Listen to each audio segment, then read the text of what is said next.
Well, good morning, everyone. Here we are again on another day of Democrat shutdown. So I wanted to come out and just share with you some thoughts, answer some questions, tell you, I guess, reiterate the simple truths of how we got here. Those truths have been obscured just a bit because the Democrats are in a relentless effort to spin the facts. But it's always good when the facts and the evidence are on your side. And I don't want you to listen to the arguments of politicians. If you're watching at home, I want you to look at the real facts. And I'm going to try to here in a very abbreviated summary manner to present those to you. And the facts are very clear. Okay, so the first fact is by way of reminder, how did we get here? Why is Washington tied into a knot right now? Well, I became Speaker almost 2 years ago. And I was frustrated, as most rank-and-file members of Congress are, frustrated about how Congress really doesn't work that well for the American people. That's why people are frustrated about it. We don't spend money responsibly here. We haven't for many years. And the reason for that is because typically, for the annual funding of the government, it's done in a back room. Literally, there's a deal made by the top 4 leaders in Congress, and that's hoisted upon the members, usually at the end of the year, right before a holiday, an omnibus spending bill. Sometimes the bills are thousands of pages long, and it's always said that few members have fully read it or understood it. That's largely true because they weren't involved in the process. So when I became Speaker, I've been doggedly determined to make this House and the Senate work again, to do right by the American people, to get the process, to rebuild the muscle memory, to get back to the way it is supposed to work. And what does that mean? It means that Congress is supposed to carefully deliberate over 12 separate appropriations bills every year. Why? Because we divide the spending of the taxpayers' funds into 12 categories so that everybody can go through that. And all the elected members, the duly elected representatives of the people, can come here and have a debate and a discussion. We do that through the Appropriations Committee, they're the specialists on it. The members of the House and Senate who work on it around the clock, 365, every day of the year. And then they put together a product. It goes to the full body in the House and then the full body of the Senate. And they work on that together and they come up with the most efficient and effective way that they can build consensus around to spend the taxpayers' funds. Well, we started that process back this year, and I'm so proud to tell you that we're rebuilding the muscle memory. It's like pushing a boulder uphill, but we've got it done. And we worked 12 separate appropriations bills through the House Appropriations Committee. I mean, they worked hard in a bipartisan fashion, Republicans and Democrats. They worked on it steadily. We got 3 of those bills on the floor. We debated them on the floor. We passed them on the House floor. And we sent that over to the Senate. Meanwhile, the Senate passed 3 of their own bills off the floor. That hasn't happened around here in many years. And all that process that I just described takes a lot of time, a lot of work, and energy and effort. And our appropriators, while they were working in good faith, they ran out of time. Why? Because the end of the fiscal year is September 30th, not December 31. And so the clock was just running out. So what we did, because Republicans are in charge of both houses right now, is the responsible thing. Leader Thune in the Senate and I in the House, we sat down with our appropriators and we said, let's come up with a simple stopgap measure to keep the lights on and keep the government open so that appropriators can finish this very healthy process for the people they represent.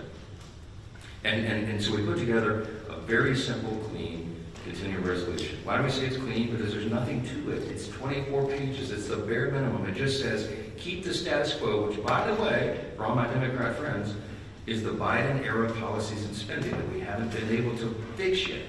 We're in the process of getting appropriations done to repair all that, but we needed more time to do it. So, in a bipartisan fashion, Democrats and Republicans got together and said, you know what, fine, let's extend this until November 21st. The Democrats in the House agreed to that. That was the date. We put that bill on the floor, we passed it out of the House in bipartisan fashion. And we sent it over to the Senate. Well, now we expected, I thought, that Chuck Schumer would do what he's always done. The man has served in Congress 3/4 of my life, I think. And he has given impassioned speeches over the year, most recently in March of this year, that you have to fund continuing resolutions. You can't shut the government down because it's irresponsible and painful to the American people. He was right in March. He is not right today. Which leads me to fact number 2. Fact number 1 was how we got here. Fact number 2 is why are we in this mess? Why did Chuck Schumer change his tune And why is he now saying exactly the opposite of what he said 6 months ago? A picture's worth 10,000 words, okay? This is a copy of the Washington Examiner. Zoom in on that, all right? You can't see this at home. I just had this on my desk in a big stack. I found it. This is March. This is published March of 2025, March 26th exactly. There's a picture of Chuck Schumer looking very upset, very angry, walking out with a box, and all the House Democrats depicted their character, saying that he's an enemy of democracy. Why is he an enemy of democracy? Because the far left base in the Democrat Party has turned on Chuck Schumer because he did the responsible thing to get the lights on. Why? Because they want him to show a fight against President Trump. So Schumer doesn't want to be in this situation again. So he said, my gosh, he got his staff together and he got the far left wing of the party. He said, what do you want? What do you want me to fight on? So they created a red herring. A red herring is a distraction. They decided that they would pick a fight on health care. Let me look right into the camera and tell you very clearly, Republicans are the ones concerned about health care. Republicans are the party working around the clock every day to fix health care. It's not talking points for us. We've done it. A big part of the One Big Beautiful Bill, the Working Families Tax Cut, was to fix health care. Health care is broken in America. It's too expensive. The quality of care needs to rise. We need more access for more people, and we have lots of ideas to do that. But that issue is for debate in the next 3 months. It always was. We have members working on that. The tax credit, the subsidy you've heard about that expires December 31st, there's a lot of thoughtful debate and discussion that has already been going on about that and will go on about that. But that's a December 31 issue. So Chuck Schumer is scrambling. He has to have an issue. None of their policies are very popular. So they decided to lob onto health care. And he decided to claim to all of you that is the issue with government funding. It is not. They're two totally separate things. The clean continuing resolution would simply keep the lights on so that the members in the House and Senate can have those debates on health care. We were always planning it. We have lots of ideas on the table on how to fix it. But we don't yet have consensus on it because it's very, very complicated. We have time to do it. The month of October is a critically important time for us to get the House and Senate working on that very issue. But they're delaying it because they needed a red herring. So in his desperation, it's a fact number 3. In his desperation, they decided to create the red herring. They decided to claim that this is all about health care, which the September funding issue never was. That's a December policy issue. He tried to create it as a September funding issue.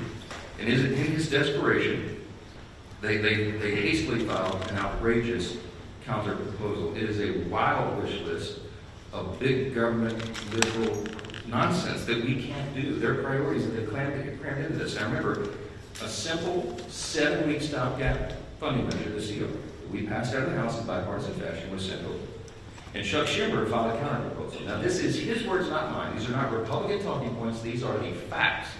2 exhibits real quick, as I've shown you before.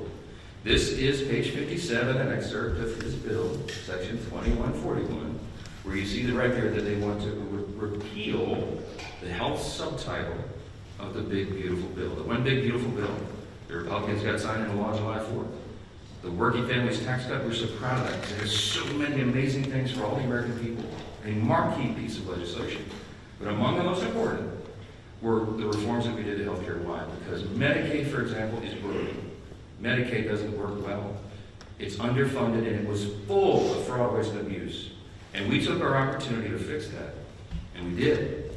So what did we do? We went into Medicaid and we said, we got to stop the waste and abuse. We got to make sure that illegal aliens are not on Medicaid. Medicaid is intended for U.S. citizens only, not illegals who break our law and come over the border. And we got to make sure that young, able-bodied men who do not have dependents are working and not riding the wagon.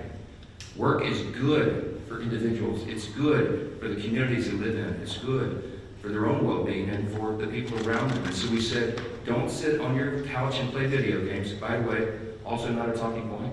There was an AEI study, I think one of the organizations that pulled this, and most of these young men who are not working are sitting around literally playing video games. Get back to work. So we put that in the law. And the big thing was making sure that an estimated 1.4 million illegal aliens are no longer riding that wagon either. Why? Because Medicaid had to be strengthened Medicaid is intended for the elderly, the disabled, and young pregnant women, as I use as an example, who are in difficult situations. They need the resources desperately, but the resources are being drained by people who were never intended to be there. So Republicans got busy and fixed it. We put it in the big, beautiful bill. So, back to fact number 3, I guess that's the line. Chuck Schumer files a counter-proposal and says, we want to reverse all that. Well, among the effects, among the things that you would reverse, is putting illegal aliens back on the program. Don't take my word for it. Look at the evidence. We're here at Exhibit B. This is the list of the actual provisions that would be reversed if Chuck Schumer's language was voted on and passed. Among those, it would end. See, these are the provisions, the Working Families Tax Act. These are the provisions of our bill that did each of these things. We ended Medicaid funding for most non-citizens. They would reverse that, and it would cost American taxpayers, hardworking Americans, an estimated $6.2 billion. And you see, you just go down the list. The California loophole. You know what they did in California? Gavin Newsom and the team out in California? They expanded Medicaid to cover all able-bodied illegal alien adults. These men who could be working or whatever, I mean, they're not even citizens. Never intended by Congress. They put that on the tab of the taxpayer. And so we reversed it. Chuck Schumer would repeal that. He would repeal those repairs. And this is what it would cost you. Do the math. I won't go through each line, but it's on the website, speaker.gov. You can pull this up. It amounts to $192 billion. $192.8 billion. So almost $200 billion that Chuck Schumer wants to put back in. Also, by the way, while he's repealing our health subtitle, he would also repeal the $50 billion that Republicans put into the bill to support our rural hospitals around the country. Why would Chuck Schumer do that? Because he's desperate for political cover. Let me keep going on this.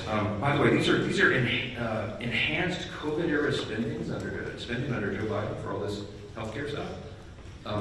It was stolen, fraud, waste, and abuse, right throughout the programs, and we fixed it, and they want to reverse that. By the way, this has always been what the Democrats wanted to do. You all remember, I know, the 2020 presidential election. We've all seen the video over the last week or so, where they asked every single candidate for the Democrat nomination on the stage running for president, is it your intention to give health care to illegal aliens who come into the country? Every single one of them raised their hands, including Joe Biden and Kamala Harris, and that explains a lot of this. All right. That's the facts. And I went on all the shows, I've been on all the programs, as many as I can, to just lay this out. And on some of these programs, I've been followed by Chuck Schumer or Hakeem Jeffries back and forth. Not one time have they been able to refute what they themselves put in writing. I hope that you will ask them about this. I hope that you will ask them, if it is indeed not your intention, why did you say that? Why did you do that? This is a key part of what they put into their counter-proposal, which, by the way, amounts to $1.5 trillion in new spending that they want to strap onto a 7-week, simple, 24-page stopgap measure to keep the lights on so we can do our work. Fact number 5, don't ask me, because here's the answer. Why aren't you negotiating? There's nothing for us to negotiate. The House has done its job. The House Republicans right now are working hard in their districts all around the country. They're meeting their constituents' needs. They're going and explaining and providing the answers, and they're trying to help them navigate through this madness. Some of our Republican colleagues, we had a big conference call on Saturday. Many of them are working throughout. They're making trips to all their rural hospitals in their district to help them navigate and access this fund that Chuck Schumer is trying to take away. Republicans are on the job. We want to improve health care. We have ideas and plans to do that, to fix the COVID level madness and adjust Obamacare so that it works for more people, so you have higher access to care and the costs are reduced. And so they're doing that right now, but there's nothing for us to negotiate or to debate right now, because the House already did that. The House did its job. We passed our bill. We did the job to keep the government open, and now it's on the Senate Democrats. And that's the final fact, and I'll take your questions. Fact number 6. Hold on, wait. It's just a tease. The ball, I have to finish my case. Here's my closing argument. The ball is in the court of the Senate Democrats. There's only a handful of people in the country who can solve this problem. There's 47 Democrats. Well, 46 and one who caucuses independent, I think. I lose track. But there's about 47 that they caucus together as Democrats, okay? Here's the problem, remembering from civics. We don't have enough Republican votes to fix this. Because it takes 60 votes in the Senate to break this impasse, to open the government. There's only 53 Republicans in the Senate. We need some Democrats to be thoughtful and responsible and do the right thing. Because why? Because real people are being hurt in all these political games. As Chuck Schumer is trying to cover himself and not have a series of articles like this, okay? That's why this is happening. There's New York that Chuck Schumer represents of electing Marxists. They're about to elect an actual Marxist as the mayor of New York City, the once cradle of capitalism, the largest city in America. It's stunning. And I think it's stunning to Chuck Schumer too, because while he's a far-left politician, he's not nearly as far-left as these guys, as they want him to be. And so he's trying to find political cover, and in doing that, he's hurting real American people. Who's being hurt? Women, infants, and children on their nutritional programs that are now stalled. Veterans' health services that they desperately need and demand. Go down the list. We've got our troops, Border Patrol agents, TSA agents serving, trying to protect America without pay right now. Half the federal civilian workforce is effectively laid off right now, furloughed. They can't go to work. They don't have the money. Chuck Schumer, for political cover, decided to turn off the funds, and real people are getting hurt. FEMA services, I keep saying this, because I live in a hurricane state. We're in the middle of hurricane season, and flood insurance policies cannot be renewed or purchased right now because Chuck Schumer is playing political games. This is real pain for real people. I can go on. There are articles written the last 2 days. Some of your outlets wrote about low-income Medicaid or Medicare recipients, for example, who have been able to receive health care at home because we expanded that through telehealth and all that. All that is shut down. Yet people with autoimmune deficiencies who are also disabled, they cannot go visit the doctor's office. So thankfully, mercifully, they've been able to be treated at home. But all that just stopped. So people are canceling their health appointments with their physicians. It is vitally important for them to stay alive because Democrats over here are playing games. We have one plea and one plea alone. We need a handful of Democrats to stop the madness, reopen the government, so that we can get to these critical debates about the year-end policy decisions with regard to the further reforms in health care. Plain and simple, that's where we are. That's the facts, and everybody can draw their own conclusions. Don't listen to the words of politicians. Look at the actual evidence and the facts. And I think the case is very clear. Yes, sir, could you stand up? Go ahead. Jeffrey just challenged you to a debate on the House floor today. Do you see yourself debating him, or would you? When the poll says that about 13% of the people approve of your messaging, then you make desperate pleas for attention, and that's what Hakeem Jeffries has done. Look, my friend Hakeem had his shot. We debated all this on the House floor, as you know, before we passed our bill. He spoke for 7 or 8 minutes. He had all of his colleagues lined up. They gave it their best shot. They argued and they stomped their feet and screamed at us and all that. And still, we passed the bill in bipartisan fashion and sent it over to the Senate. The House has done its job. I'm not going to let Hakeem try to pretend for these theatrics. I mean, this is a Chuck Schumer decision. The ball is in the Senate's court now. The House has done this. We don't need to waste time on that nonsense. Those debates have been had. Colleague's a friend. I mean, Hakeem is a friend and a colleague. I respect him, but we all know what he's trying to do there. Yes, Speaker. So are you just out until the Senate votes for the CR? I'm anxious to get my folks back. And look, I want to bring the House back into session and get back to work, but we can't do it until they turn the lights back on. We need Chuck Schumer to reopen the government, and as soon as he does that, we'll bring everybody back here. Yes, back right. Yes, sir. Speaker, why not call it back in the Senate? Because with respect to what we said at the start about the importance of passing funding bills, there are still 9 funding bills to pass in the House. Yeah, well, we remember we passed them through the House committee, they're out of committee, and we'll get them on the floor. And the appropriators have been working, and they are working as we speak, on trying to figure out which packages of bills we can move to the floor next. And there's some really good discussion that's been had. I myself have spoken to Democrat appropriators on the other side about these things and our commitments to move that and do it.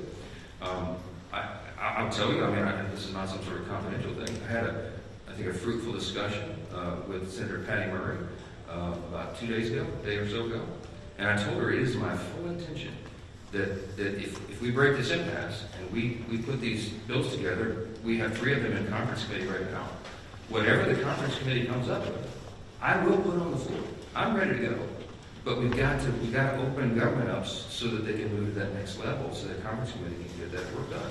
That is small D democracy at its best. You get R's and D's, everybody in the room, and they hash it out, and whatever that final product is, we will move through the process. So we need to go to government to do that. Yes, sir. Mr. Speaker, I know your contention is that the state subsidies don't end until the end of this calendar year. Do you disagree with the Democrats' position that these insurance companies are setting their premium rates now, and that people are going to have to make open enrollment decisions in the very near future? Yes, Part of the reason that you have to have this discussion now? Yeah, they've been saying that some of the insurance companies will be sending out notices in early November. The last time I checked, it's October 6th. We have the entire month of October. We'll stay here around the clock to work through all these things, but we have to get government open again to do it. They're trying to obscure the issue. We are talking about a simple funding measure that the Democrats themselves have voted on over and over and over. Chuck Schumer, they voted on it 13 times during the Biden administration. This is the exact same thing that was on the floor in March when Chuck Schumer, I should have brought his video and let him give you the speech. Why? It was so important to pass it. Nothing has changed except politics. So that's a political issue that they're trying to make up. Yes, Mr. ma'am. Johnson, thank you. You mentioned that there is no negotiation to be had, but you also acknowledge that funding the government has to be bipartisan. So is the only way out of this for Democrats to completely drop their demands? Is there anything that Republicans are willing to give? And have there been any conversations? It doesn't even seem like the two sides are talking. I'm so glad you asked the question. Why aren't you dropping all of your demands so that it makes it more palatable for Democrats to join you? I didn't put any on the CR. Leader Thune and I have tried to explain this a few times.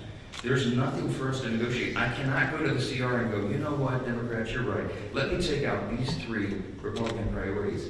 I didn't add a single Republican policy or priority or preference to the CR. It is 100% totally clean. It is an exact status quo replica of what we're doing right now, which again is Biden-era policies and spending levels. To our great chagrin, but in good faith. I presented that because I didn't want to play games. We are responsible. We're not going to shut the government down for people who desperately need these services and all these things that I've said are stalled. And so we didn't, no gimmicks, no tricks. There's nothing that Leader Thune and I can go to Chuck Schumer and say, you know what, okay, we'll pull this off. Would that make it better? No, I don't have anything to give. I didn't put any of our priorities on the spending measure because, again, all we're trying to do in good faith is get 7 more weeks to finish that appropriations process that we've been all so excited about. Jay? Who will own, if you're not able to extend these subsidies, which is a possibility, it seems, who will own the political impact from that if health insurance does go up 200% as people are warning? That's putting the cart like a mile in front of the horse. I know. I believe that the subsidy issue, that's the December 31 issue, is a complicated one. It hasn't worked well. It's filled with abuse. We have a lot of ideas on how to improve upon that if indeed that goes forward. And I mentioned yesterday, there's 535 members of the House and Senate, and there's probably 400 different ideas on how to fix that. But we need the next couple of weeks to have those vigorous, deliberate debates, which is how the process is supposed to work. So I'm not going to forecast how that comes out, and neither could any of you, because those debates haven't been held yet. And that's kind of the irony, because Chuck Schumer is saying something that he knows isn't true. He's saying, oh, you guys snap your fingers. You and Leader Thune go in the back room and tell us how that's going to be resolved today so we can reopen the government. That's impossible for me to do. I have to have the input of all of our members so that they can figure that out. So that's part of the process. Last question, Mr. Speaker. Can you just talk a little bit about, in reference to a conversation you had with Senator Murray, have you been personally lobbying any Senate Democrats to switch their votes in support of the CR? No, they haven't exactly been ringing my phone off the hook, okay? I'm open, always have been for dialogue with anybody about that, but I think she wanted an assurance from me that what I'm saying is true and that we have every intention of moving the appropriations bills. And I said, yes, ma'am, of course it is. I say the same things privately that I say publicly. We are consistent, and that's why it's easy for me to stand up here and share the facts. When the simple truth is on your side, you have nothing to hide from. I'm just presenting it to the American people. This is the fourth time we've done that. I hate to drag you all out and go through all the details, but I've got to put on the case over and over because repetition apparently is the key to this. People are starting to recognize this is not a Republican shutdown. It is a Schumer Democrat shutdown. Again, why? Because they needed political cover. It's shameless. It is sad. Real people are hurting, and it needs to end. They'll have another opportunity this evening. And I sure pray, I hope you all will, that a handful of additional common sense people on the Democrat side will change their votes, reopen the government, so we can get back to all these issues as we desperately want to do. Thank you all so much for being here. Thank you.